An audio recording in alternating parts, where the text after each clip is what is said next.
Tonight, sources tell CNN that the president of the United States is weighing strikes on cartels inside Venezuela. This, in addition to promising to take out more drug vessels at sea. In the Oval Office, he told the chairman of the Joint Chiefs of Staff that the U.S. military can respond however they want to aggression from Maduro's military. I would say, General, if they do that, you have a choice of doing anything you want, okay? If they fly in a dangerous position, I would say that you can, you or your captains can make the decision as to what they want to do. It's relevant because just yesterday, 2 Venezuelan military aircraft flew near a U.S. naval vessel in international waters. The DoD called the move, quote, highly provocative. And today, we're learning the Trump administration is moving more military assets into the Caribbean. 10 F-35 fighter jets, very advanced, sent to Puerto Rico. The move will bolster the U.S. military operation in the region, already large. All this after a deadly U.S. military strike on, and you see it here, an alleged drug boat tied to the Tren de Aragua cartel. The Defense Department abruptly canceled classified briefings on that strike that were to take place today with several key House and Senate committees. I'm joined now by a Democrat who sits on the House Foreign Affairs Committee, Pennsylvania, Congresswoman Madeleine Dean. Congresswoman, thanks so much for taking time tonight. Good evening, Jim. Good to be with you. So, in your view, is a strike on this vessel legal? And if so, would a strike inside Venezuelan territory be legal against drug cartels? Jim, let me start by just setting the table that what you just showed and what we are covering tonight is not normal. A president responding to that set of questions in the Oval Office or wherever that meeting happened to take place today, that is not normal. Saying, generals or maybe your captains, you can do what you want if you find that action provocative. It's just not normal, and we must not get accustomed to this and act as though it is. My concern is our national security, and I know you're an expert in this area.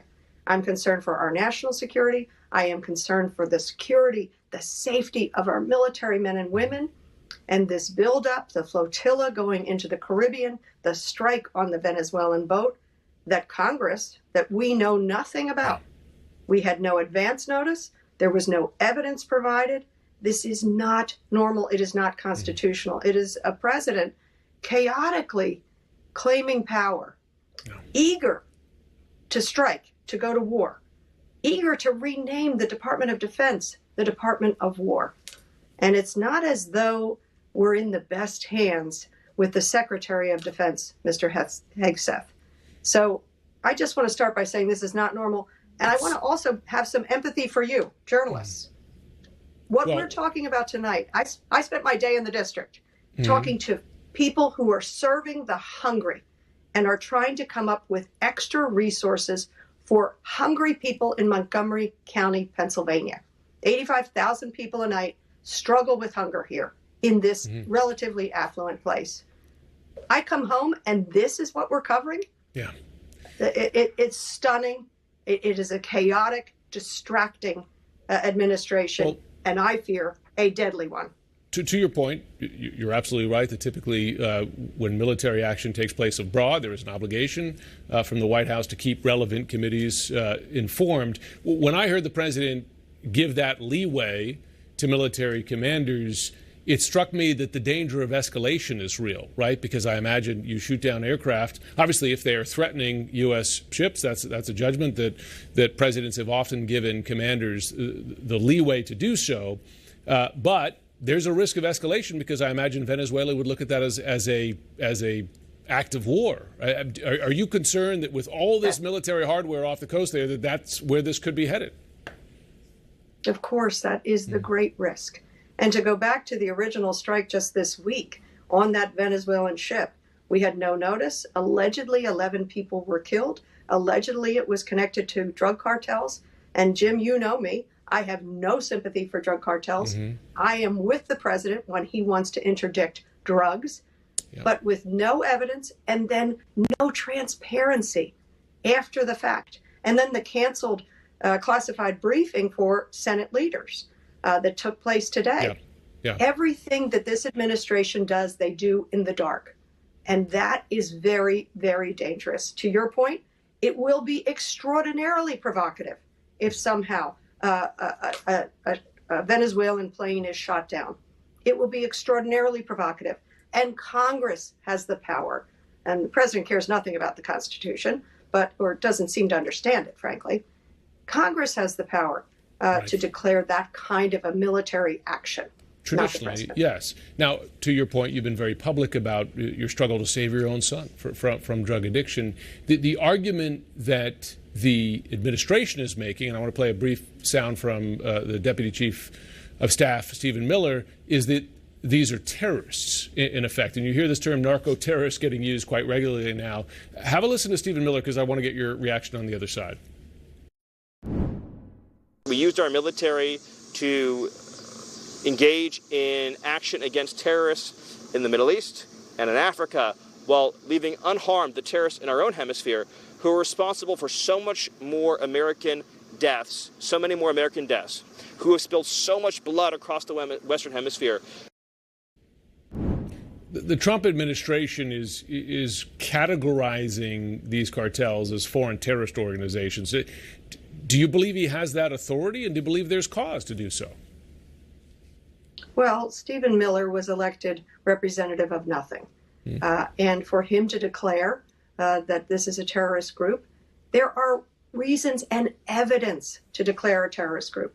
Thank you for mentioning my son, Harry, because my family is not alone in tackling the struggle of addiction. It is a disease. And I'm happy to report, and you know this, my son is thriving. And so many others, millions of others in America are in recovery. But for Stephen Miller, as I said, elected expert of nothing, to come out of the shadows and say we've declared them terrorists, show us the evidence. Jim, you know this probably much better than I, even though I am on foreign affairs. There are protocols to go through this. And what would normally happen is we have a talented Coast Guard who would interdict first and find out what's going on there. What evidence did we lose, as for example, as a result of taking that boat, that ship, that vessel down with whatever evidence was on there? Because if we had interdicted and done this professionally, the way our military knows how to do it, we probably would have gotten greater evidence. But the fact that the administration and Stephen Miller in the shadows doesn't want to share that information with Congress is very suspicious. And can I mention something else? Sure. Is it a distraction? Is it a distraction from the lousy economic numbers? Is it a distraction from what we just were facing on the Hill, the courageous survivors of the Epstein scandals? Is it a distraction to go after this military buildup? And of course, as is so typical of this administration, so unconstitutional of this administration, offer zero transparency. Well, Congresswoman Dean, it's good to have you on, and the story of your son and your struggle along with him is inspiring. We're glad that he came out well on the other side. Thanks so much for joining. Thank you. The same for so many other families, please. No question.